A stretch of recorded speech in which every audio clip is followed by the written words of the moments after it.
Hi all. So now my name is Janmajay and I'm starting to practice my English communication and in the first of the video I started with the preface, the new preface of this book called Man's Search for Meaning. It's a book by Viktor E. Frankl on his experiences in the concentration camp or the extermination camp by Nazi Germany. So, in the latest preface, the author has recommended this book that it has several passages which can change a person's life. So, it is a highly recommended modern classic book, and I'm going to read the preface to the 1992 edition. I think this book was first published in 1992. Probably that is why it has a that edition. This book has now lived to see 100 printings in English, in addition to having been published in 21 other languages. And the English editions alone have sold more than 3 million copies. So it is telling like 21 languages it has been reprinted, and the English version has been sold by 3 million copies, which is pre 1992. So yeah, it's great. I think 1992 is the edition with this publisher. I think before that also this book had been resold. These are dry facts, and may well be the reason why reporters of the American newspapers and particularly of American TV stations more often than not start their interviews after listing these facts by exclaiming, "Dr. Frankel, your book has become a true bestseller. How do you feel about such a success?" Whereupon I react by reporting that in the first place, I do not at all see in the best seller terms status of my book an achievement and accomplishment on my part, but rather an expression of the misery of our time. So basically, this preface is written by the author itself. It seems like that. In 1992, he died in 1997, so it makes sense. And this is the American way to like first start the equating the accomplishment and success on the materialistic terms, in the terms of numbers. So yeah, numbers definitely is a good metric to identify whether a book is a success or not. But the author is basically telling that the this is a testament of people connecting to the misery of their time. So yeah,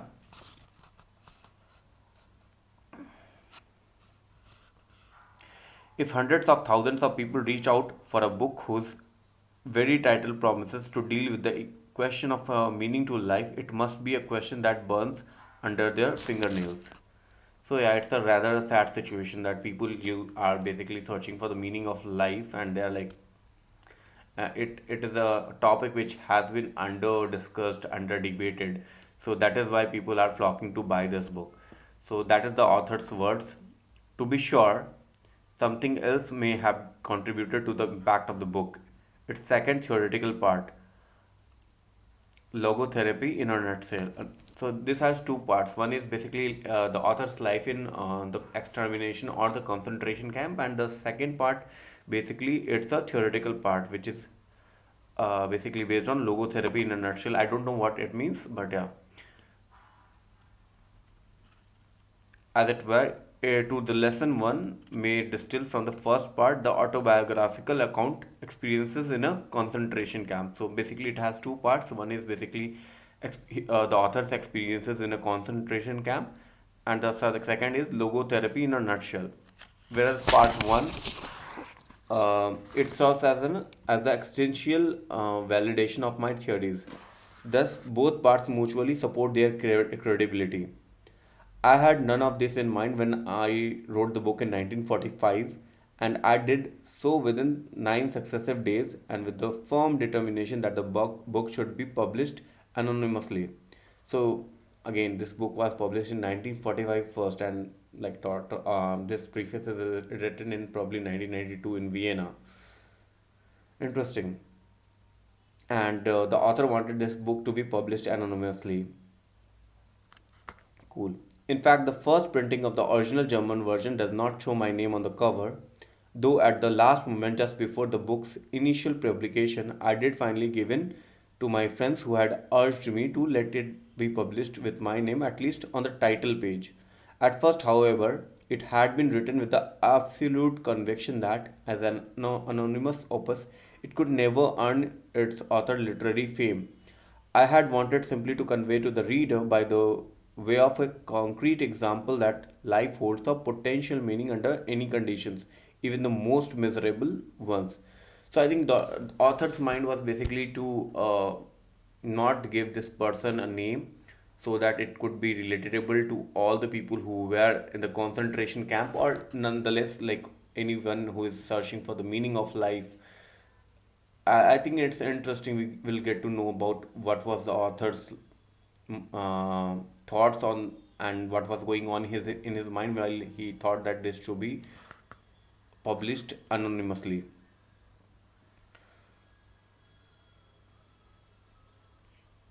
I had wanted simply to convey to the other reader by the way of concrete. Okay, and I thought that if the point were demonstrated in a situation as extreme as it that in a concentration camp, my book might gain a hearing. I therefore felt responsible for writing down what I had gone through, for I thought it might be helpful to the people who are prone to despair. And so, it is both a strange and remarkable to me that among some dozen of books I have authored, precisely this one, which I had intended to be published anonymously so that it could never build up any reputation on the part of the author, did become a success. Yeah, it's a strange and remarkable thing. Again and again, I therefore admonish my students both in America and in Europe, don't aim at success. The more you aim at it and make it a target, the more you are going to miss it. For success, like happiness, cannot be pursued, it must ensue. And it only does so as the unintended side effect of one's dedication to a cause greater than oneself, or as a byproduct of one's surrender to a person other than oneself. Happiness must happen, and the same holds for success. You have to let it happen by not caring about it. I want you to listen to what your conscience commands you to do and go on to carry it out to the best of your knowledge, and then you'll live to see that in the long run, I say, success will follow you precisely because you had forgotten to think about it. So basically, yeah, this sort of thought process we used to hear every that we should not like follow success, because if you follow excellence, success will follow. So the author's idea is basically to pursue a thing which is greater to oneself. It's a greater cause for which he has dedicated his life, and never thought about success, never wanted to gain popularity or fame or money with this book.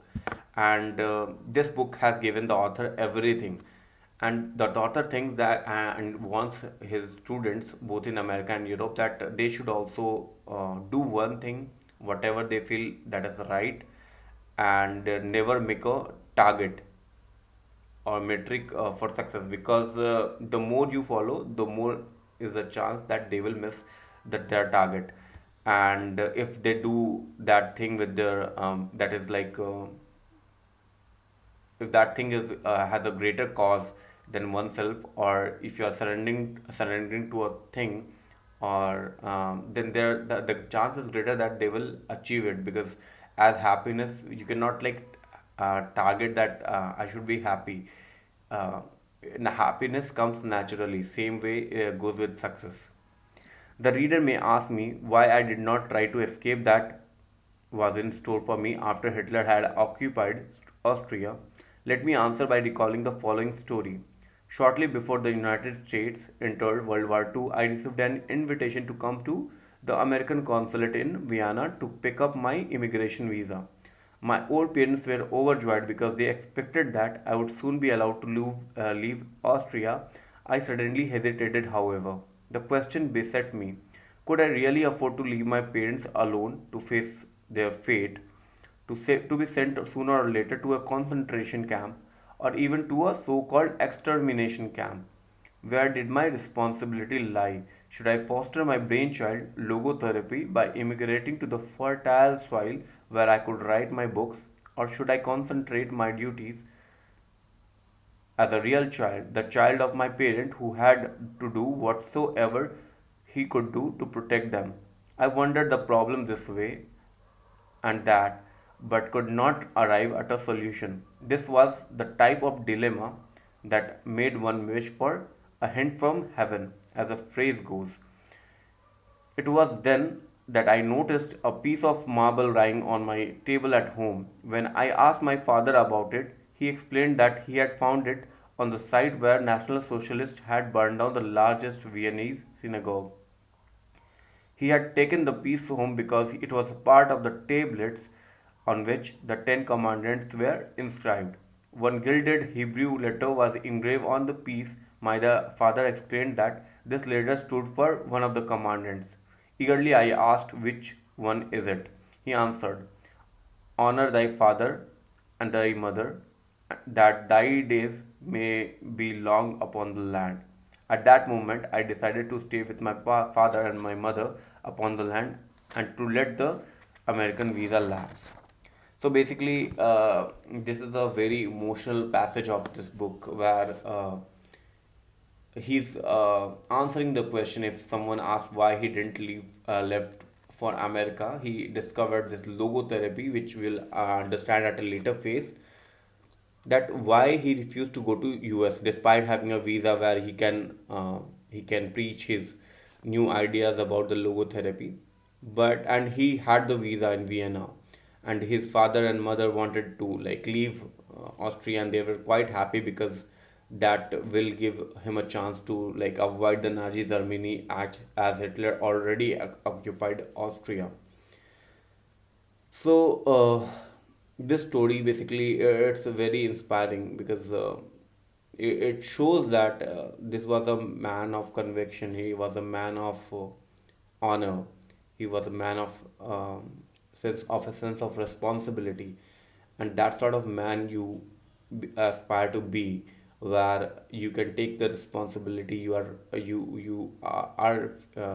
have to take responsibility of your parents. You cannot leave them to die to be sent to be a concentration or an extermination camp, but rather to stay with them, even though there was not much he could do, but he thought whatever he can do by staying there, he did that, and that shows he was a man of courage, he was a man of honor. So yeah, that was part two of my series where I'm trying to improve my communication skills, and this book is called Man's Search for Meaning. It's by Victor Frankl, and this is all about the classic tribute to the hope from the Holocaust. And as you all know, Holocaust was a pogrom done by the Nazi Germany, especially Hitler, to exterminate or like do genocide against the Jews. And this book doesn't claim to be a factual account, but rather a collection of experiences, the author's experiences in that concentration camp and his will to live. And this is quite interesting. I think this book would be a classic read for me. And probably this book has 12 more than 12 million copies sold, maybe more. So I think I'll read this. I had this book for a very long time. I read parts of it, but as it is in my nature not to complete a book because I read parts of it. I get stuck at a book. So yeah, this was part two. See you in the part third. Thank you.